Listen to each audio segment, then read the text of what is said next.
Tinitiyak naman ng Department of Education na nakahanda na sila para sa darating na pasukan. Kanina, mismong si Pangulong Aquino ang nag-inspeksyon sa isang paaralan sa Maynila. Ibinida pa niya ang dagdag na pondo para sa edukasyon. Nakatutok si Steve Dailisan. Sirang alulod, nakausling pa ako sa upuan. Ilan lang yan sa mga puna ni Pangulong Aquino sa pagbisita niya sa Apolinario Mabini Elementary School sa Maynila para sa huling bugso ng Brigada Eskwela. Pinangako po sa atin bagong pasukan ay maayos yung mga nakita ko po at babalikan ko naman, no? Para makita ko na isaayos nga yung pinangako sa atin. Bago dito, dumalo ang Pangulo sa National Advocacy Congress kung saan sentro rin ang usapan ng edukasyon. Di na iwasang magpahagi ng Pangulo kay Chief Justice Renato Corona. 3 pages lang po ito. Kaya magalala, kailangan diretso sa punto at kailangan kumilos tayo. Parang ng pagsasalita, medyo pwede natin iwanan, lalo na kung wala tayong sinasabi habang nagsasalita tayo ng pagkatagal-tagal. Pero sa harap ng mga estudyante at guro, di na siya nagpatutsada pa. Good news ang ibinalita niya. Mahigit 40,000 classrooms ang ipinatayo ngayong taon. Ang dati raw kasing 175 billion pesos budget para sa basic education, iniakyat na raw sa 238.8 billion ngayong taon at daragdagan pa para sa pangakong dekalidad na edukasyon sa 2013. Over 2 billion ang inaasahan ni Brother Armin this year, no? Handa ko naman po isama na rin yung sweldo kung kakailanganin para mapuno, no? All systems go na nga raw ang DepEd lalo't natupad na nila ang 1:1 ratio sa upuan at libro para sa may 45,000 pampublikong paaralan sa bansa. Ang kakulangan na lang daw sa mga classroom, palikuran at guro ang harapin sa mga susunod na taon. So ngayon lahat ng mga eskwelahan natin sa labas ng kanilang mga campuses, nakalista na dito yung actual section. Para sa June 4, yung mga upuan at saka mga textbook may ipamigay na. Magkakaproblema na lang daw sa pasukan kung marami pa rin ang walk-in enrollees kahit Enero pa lang, nagpaalala na sila. Kaya mga mag-e-enroll sa mismong araw ng klase.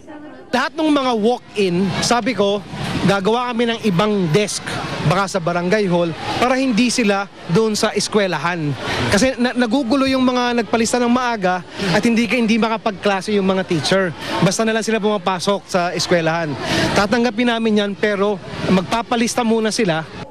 Ang incoming kinder pupil na si Rain Bartosilo, excited nang pumasok at nagpa-enroll na kasama ang ama. Anong gusto mong gawin pagpasok mo sa klase? May magsusulat po. Pinagandaan ko na talaga. Sa akin may mga gamit na sila. Handa na rin daw ang kanyang magiging guro. Inihanda po namin ang aming sarili dahil kahit po matagal na kami, dahil magiging bago po ang curriculum, dapat pag-aaralan din namin ito. Hanggang bukas na lamang daw ang Brigada Eskwela sa mga paaralan, lalo't kita nyo naman halos ayos na mga classrooms at handa nang tumanggap ng mga estudyante. Pero sa susunod na linggo, kakailanganin para umattend ng mga training at seminar ng mga guro para masiguro na may panibagong matututunan ang kanilang mga mag-aaral sa pagpasok ng panibagong school year. Steve Dailisan, Nakatutok, 24 Oras. At mga kapuso, ugaliin pa rin natin magdala ng mga payong lalo't biglang-bigla nang umuulan sa mga panahon ngayon. Ilang bahagi nga ng Metro Manila ang inulang kagabi, bumaha pa nga sa ilang lugar sa Quezon City. Ang sabi ng Pag-asa, hindi pa opisyal na masasabing panahonan ng tugulan pero may namataan na tinatawag na low pressure area o namumong sama ng panahon. Nasa halos 300 kilometro sa kanluran ng Puerto Princesa, lalawigan ng Palawan. Hindi naman daw ito magiging bagyo, tinasang matutunaw rin yan sa loob ng 24 oras. Iyan at ang hanging nagmumula sa timog kanluran ang dahilan kung bakit makulimlim at maulan-ulan sa ilang bahagi ng ating bansa. Susunod, ayan, transformer po yan ng kuryente sa Pasig, nagliyab. Tonel-toneladang tilapia sa Laguna de Bay, nangamatay.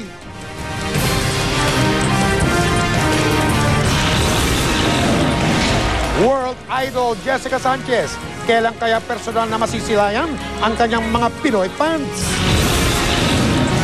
Yang video na yan, kinaaliwan ngayon sa YouTube. Yang bata na yan, nagmaktol dahil natalo si Jessica Sanchez. It's not a big deal, lady. Tututukan ka namin sa pagpapatuloy ng 24 oras.